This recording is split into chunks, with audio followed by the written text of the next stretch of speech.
अस्मद्गुरुसमारम्भां यतिशेखरमध्यमां लक्ष्मीवल्लभपर्यन्तां वन्दे गुरुपरम्पराम् ஆழ்வார்கள் வாழி அருளிச் செயல் வாழி தாழ்வாதுமில் குறவர்தாம் வாழி ஏகழ்பாருமுய்ய அவர்கள் உரைத்தவைகள்தாம் வாழி செய்யமறை தன்னுடனே சேர்ந்து அஞ்சு குடிக்கொரு சந்ததியாய் ஆழ்வார்கள் தம் செயலை விஞ்சி நிற்கும் தன்மையளாய் பிஞ்சாய்ப் பழுத்தாளையாண்டாளை பத்தியுடன் நாளும் வழுத்தாய் மனமே மகிழ்ந்து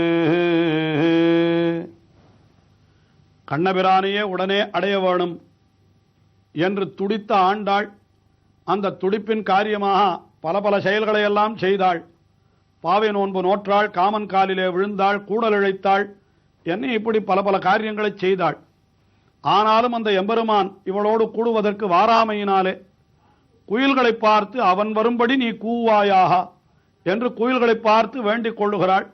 நாச்சியார் திருமொழியினுடைய 5ஆம் திருமொழியிலே அப்படி அவள் குயில்களை பார்த்து பல பல வார்த்தைகள் சொல்லிக்கொண்டு வந்தாள் அல்லவா.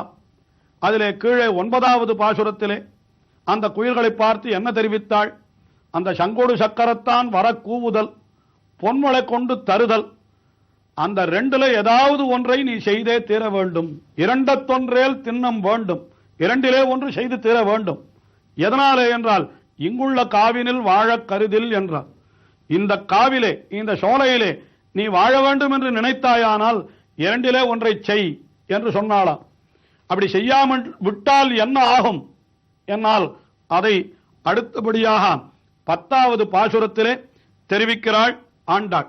அன்னுலகமளந்தான யுகந்து அடிமைக்கர் அவன் மலி செய்யா தென்னலும் திங்களும் உணருக்கு என்ன நலியும் முறைமையறியேன் என்ன வெக்காவில் இறந்திருந்து என்னை காய்த்தாலே நேயம் குயிலே என்ன நாராயணனை வரக்கோவாயல் எங்கொத்தரண்டம் துறப்பன். அவள் தெரிவிக்கிறாள் ஆண்டாள். என்ன தெரிவிக்கிறாள்? அந்த எம்பெருமான் நான் இருக்கிற இடத்திற்கு வரும்படியாக நீ கூவ வேண்டும் என்றாள். அந்த எம்பெருமான் எப்படிப்பட்டவன்? அன்று உலகமளந்தான். உலகமளந்தான் என்றால் அன்றைய தினம் அந்த இந்திரன் மகாபலியினிடத்திலே தன்னுடைய ராஜ்யத்தை எல்லாம் பறிகொடுத்து அப்படி அவன் துன்பப்பட்டு கொண்டு கிடந்த இடத்திலே அவனுக்கு உதவி செய்வதற்காக எம்பெருமான் என்ன செய்தான்? தன்னை ஒரு யாச்சகனாக ஆக்கி கொண்டு வந்து அவனுக்கு உபகாரம் செய்தான். இப்படி அடியவர்களுக்காக தன்னை அழிய மாறியும் அவன் காரியம் செய்பவன் ஆயிற்றே என்றுதான் அவனிடத்திலே நான் ஆசை வைத்தேன். அப்படி அன்று உலகமளந்தானை உவந்து என்னால் அவனுக்கு செய்தது போல எனக்கும் செய்வான் என்று எண்ணி நான் அவனை உவந்தேன். அதாவது அவனிடத்திலே ஆசை கொண்டேன். அடிமைக்கண் அவனுக்கு அடிமை செய்ய வேண்டும் என்றுதான் நான் நினைத்தேன். ஆனால் அங்கே எம்பெருமான் என்ன செய்தான்? அவன் என்றால் அடிமைக்கண் அவன் வலி செய்யா என்னால் தன்னுடைய வலிமையை என்னிடத்திலே காட்ட, அதாவது எனக்கு துன்பத்தை விளைக்க என்று எம்பெருமானுக்கு நான் கைங்கரியம் பண்ண வேணும், அவனுடைய திருவடிகளிலே நான் ஈடுபட்டு கிடக்க வேண்டும் என்று நினைத்த எனக்கும் கூட எம்பெருமான் இப்படி துன்பத்தை கொடுத்து விட்டானே. அடிமைக்கண் அவன் வலி செய்ய, அவன் என்னை பிரிந்து இப்படி துன்புறுத்தினான் என்றால் அவன் மட்டுமா துன்புறுத்தினான்? அவனுடைய பரிகரங்களும் என்னை இப்படி துன்புறுத்துகின்றது. என்ன செய்கிறதுனா தென்றலும் திங்களும் ஊடறுத்து, தென்றல் காற்று அது வீசினால் எனக்கு நெருப்பை வாரி கொட்டினார் போல இருக்கிறது. அது அதாவது நாயகனை பிரிந்திருக்கிற நாயகிக்கு குளிர்ந்திருக்கிற தென்றல் காற்றும் கூட நெருப்பாக வீசுமாம், குளிர்ந்திருக்கக்கூடிய சந்திரனும் கூட அப்படியே சுட்டரிக்குமாம். அதை இந்த பாசுரத்திலே தெரிவிக்கிறாள்.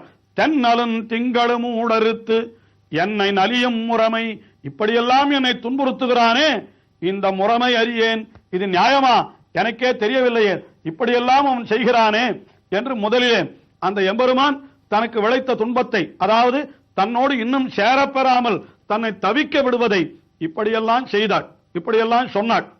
அதற்கு அடுத்தபடியாக அங்கே இருக்கக்கூடிய அந்த குயிலை பார்த்தால் அதுவும் இவள் சொன்னபடி கேட்டு அந்த எம்பெருமான் வரும்படி இன்னும் கூவவில்லையாம். ஆகையினாலே இவள் சொல்லுகிறாள், என்றும் இக்காவில் இருந்து இருந்து என்னை ததைத்தாதே நீயும் குயிலே, நீயும் குயிலே. அந்த எம்பெருமான் தான் என்னை துன்புறுத்துகிறான் என்று பார்த்தால், குயிலே நீயுமன்றோ என்னை இப்படி துன்புறுத்துகிறாய்?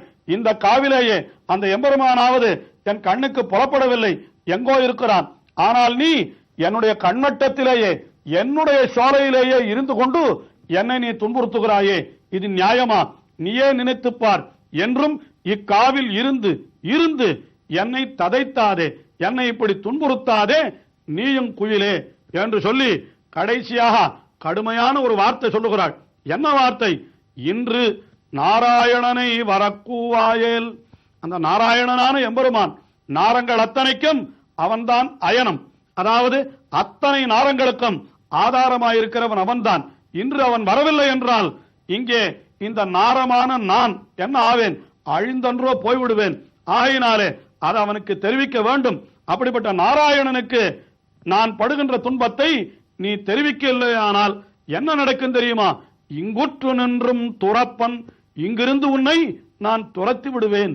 இந்த சோலையிலே இனிமேலும் நீ தங்குவதற்கு நான் விடமாட்டேன், உன்னை துரத்தி விடுவேன் என்கிறாள் என்றுதான் பாசுரத்திலே அந்த சொற்கள் அமைந்திருக்கின்றன. ஆனாலும் வியாக்கியானத்திலே மிக அற்புதமான அர்த்தத்தை காட்டுகிறாள். இவள் என்ன சோலையிலே தங்க வேண்டிய பறவைகளை எல்லாம் தங்க வைத்து, துரத்த வேண்டிய பறவைகளை எல்லாம் துரத்தி, இப்படிப்பட்ட காரியத்தையா இவள் செய்து கொண்டிருக்கிறாள்? இவள் அப்படிப்பட்டவள் அல்லள். அப்படி இருக்கிற பொழுது அந்த குயிலை பார்த்து இங்குற்று நின்றும் துறப்பன் என்று சொன்னால் அதற்கு என்ன பொருள் என்று கேட்டுக்கொண்டு பெரியவாச்சான் பிள்ளை மிக அழகாக அர்த்தம் காட்டுகிறார். அதாவது இந்த சோலைக்கு தினமும் நான் தண்ணீர் சேர்த்து இந்த சோலையை நன்றாக வளர்த்து வருவது நான் அல்லவா? அப்படிப்பட்ட நான் இப்பொழுது எம்பெருமானை பிரிந்த வருத்தத்தாலே மிகவும் சோர்ந்து கிடக்கிறேன். அந்த எம்பெருமான் நான் இருக்கிற இடத்திற்கு வரும்படியாக நீ கூவவில்லை, ஆனால் இன்னும் சற்று நேரத்திலே என்னுடைய உயிரை விட்டு விடுவேன். என்னுடைய உயிரை நான் விட்டுவிட்டால் அதற்கு பிறகு இந்த சோலையை பராமரிப்பவர் யார்? ஆயினாலே இந்த சோலையும் பட்டு போய்விடும். அதற்கு பிறகு இந்த சோலையிலே நீ தங்கி இருக்கவும் முடியாது. பட்டு போன சோலையிலே உனக்கு என்ன கிடைக்கும்? ஆயினாலே நீ நாராயணன் நான் இருக்கும் இடம் வரும்படியாக நீ கூவவில்லை, ஆனால் இந்த சோலையிலே இனிமேல் நீ தங்கி இருக்க முடியாது. இந்த சோலை அழிந்துவிடும். ஏனென்றால் இந்த சோலையை நான் வாழ்விக்கிற பராமரிக்கிற நான் அழிந்தால் சோலை அழியும், சோலை அழிந்தால் உனக்கும் இருப்பிடம் அழியும் என்று அந்த பொருளிலேதான் இப்படி இங்குற்று நின்றும் துறப்பன் என்று இங்கிருந்து உன்னை நான் துரத்தி விடுவேன் என்று சொல்லுகிறாளே. உன்னை நான் துரத்தி விடுவேன் என்றால் நான் உயிரை விட்டு விடுவேன் என்பதுதான் பொருளே தவிர வேறொன்றில்லை என்பதாக பெரியவாச்சான் பிள்ளை அருளி செய்திருக்கிறார். இப்படி குயிலை பார்த்து முதலிலே மிகவும் பணிவோடு நீ செய், இப்படியெல்லாம் செய்ய வேண்டும் என்று வேண்டிக் கொண்டாள். முடிவிலே இரண்டிலே ஒன்று செய் என்று சற்று கண்டிப்போடு சொன்னாள். அதற்கு பிறகு கடைசியாக இங்குற்று நின்றும் துறப்பன் என்று கடுமையாகவும் சொன்னாள். என்ன இப்படி 10 பாசுரங்கள். இந்த 10 பாசுரங்களை கற்பவர்களுக்கு என்ன பயன் என்பதை ஆண்டாள் அடுத்தபடியாக இதே பதிகத்திலே அமைந்திருக்கின்ற 11வது பாசுரத்திலே நமக்கு அற்புதமாக காட்டி அருளுகிறாள். நடிதாவியமைந்தனை வேர்க்கண் மடந்த விரும்பி கண்ணுரவன் கடல் வண்ணனை பூவு கருங்குயிலே என்ன மாத்தான் மன்னருடான் மறையோர் புதுவை வண்ணன் பட்டர் வீரான் கோதை சொன்னா நன்னொரு வாதகமாலை வல்லார் நமோ நாராயணாய வெண்பாரே. விண்ணுற நீண்டு அடிதாவிய மைந்தன் என்று அந்த உலகத்தையெல்லாம் அளந்த எம்பெருமான் அவனுடைய சரித்திரத்தையே மறுபடியும் தெரிவிக்கிறாள். என்ன காரணம் என்றால் தன்னுடைய உடைமை இந்த உலகங்கள், அவற்றை பெறுவதற்கு தன்னை யாச்சகனாக ஆக்கி கொண்டு வந்தவன் அல்லவா அந்த எம்பெருமான். ஆயினாலே அவனுடைய உடைமையான நம்மை பெறுவதற்கும் அவன் அப்படித்தான் வருவான் என்பதனாலேதான் அவனிடத்திலே இவள் ஆசை வைக்கிறாளாம். அதை ஒவ்வொரு நொடியிலேயும் தெரிவிக்க வேண்டும். ஆயினாலேதான் கீழே அன்று உலகமளந்தானை உவந்து என்று சொன்னவள் இந்த பாசுரத்திலே விண்ணுற நீண்டு அடிதாவி அமைந்தன், அந்த மைந்தனை வேர்க்கண் மடந்தை என்று தன்னை தானே சொல்லிக் கொள்ளுகிறாள். வேல் போல் அழகிய கண்களை உடையவள் என்று. இந்த கண்ணழகை கண்டால் அவனாலும் இதை இழந்து நிற்க முடியுமோ? ஆயினாலே தன்னுடைய கண்ணழகை அவன் பார்த்திருக்கிறான். ஆகையினால் நிச்சயமாக அவன் தன்னை பிரிவதற்கு மனமொப்ப மாட்டான். இந்த கண்ணழகை கொண்டு பார்த்து அவன் பட வேண்டிய பாட்டை இப்பொழுது நான் பட்டுக் கொண்டிருக்கிறேன் என்று சொன்னாலே ஆண்டாள், அதுதான் அந்த வேர்க்கண் மடந்த விரும்பி கண்ணுறவன் கடல் வண்ணனை கூவு. அந்த கடல் வண்ணனான எம்பெருமான், அந்த எம்பெருமானை நான் கண்ணுறும்படியாக நீ கூவு. அந்த எம்பெருமானை கண்முன்னாலே நான் சேவிக்க வேண்டும், அப்படி சேவிக்கும்படியாக நீ கூவாயாக என்று அந்த குயிலை பார்த்து அப்படி வேண்டிக் கொண்டாலே, கூவு கருங்குயிலே என்ற மாற்றம் என்ற வார்த்தை, அதை சொன்னவள் யார் என்னால் அவள்தான் கோதை. அந்த கோதை யார் என்னால் பட்டர்பிரான் கோதை, பெரியாழ்வாருடைய சிஷ்யாய், பெரியாழ்வாருடைய திருக்குமாரியாய் அவர் எடுத்து வளர்த்த பெண்பிள்ளையான ஆண்டாள். அந்த பட்டர்பிரான் அவர் எப்படிப்பட்டவர் என்றால், பன்னுரு நான்மறையோர் புதுவை மன்னன் என்று சொல்லும்படியாக, அதாவது வேதங்களை எல்லாம் வல்லவர்களான அந்தணர்கள் இருக்கக்கூடிய ஊர் ஸ்ரீவில்லிபுத்தூர். அந்த ஸ்ரீவில்லிபுத்தூருக்கு தலைவர் பெரியாழ்வார். அப்படிப்பட்ட பெரியாழ்வாருடைய திருக்குமாரியான இந்த பட்டர்பிரான் கோதை சொன்ன நன்னுருவாசகமாலை, எல்லோரும் இதை நண்ண வேண்டும், அனுபவிக்க வேண்டும் என்று விரும்பக்கூடியதாக அமைந்திருக்கிற இந்த 10 பாசுரங்கள், இந்த வாசக மாலை வல்லார் அந்த 10 பாசுரங்களை வல்லவர்களுக்கு என்ன பயன் என்றால், நமோ நாராயணாய என்பாரே, நாராயணாய நமஹா என்று சொல்லக்கூடிய பேரு அவர்களுக்கு கிட்டும் என்கிறார். அதாவது என்ன, அந்த எம்பெருமானுக்கு நாம் அடியவர்கள் என்று உணர்ந்தால்தான் இந்த நமோ நாராயணாயா என்ற சொல் நம்முடைய வாயிலே வரும். பெரியாழ்வாரும் கூட பல்லாண்டு 10 பாசுரங்களை அருளி செய்தவர். கடைசியில் அதற்கு என்ன பலன் செய்தார் என்னால், நல்லாண்டென்று நவின்றுரைப்பார் நமோ நாராயணாயவென்று பல்லாண்டும் எம்பெருமானை சூழ்ந்திருந்து ஏத்துவர் பல்லாண்டு என்று பரமபதத்திற்கு போய் அவனுக்கு பல்லாண்டு பாடுவர் என்ன, அதைத்தானே பலனாக சொன்னார்.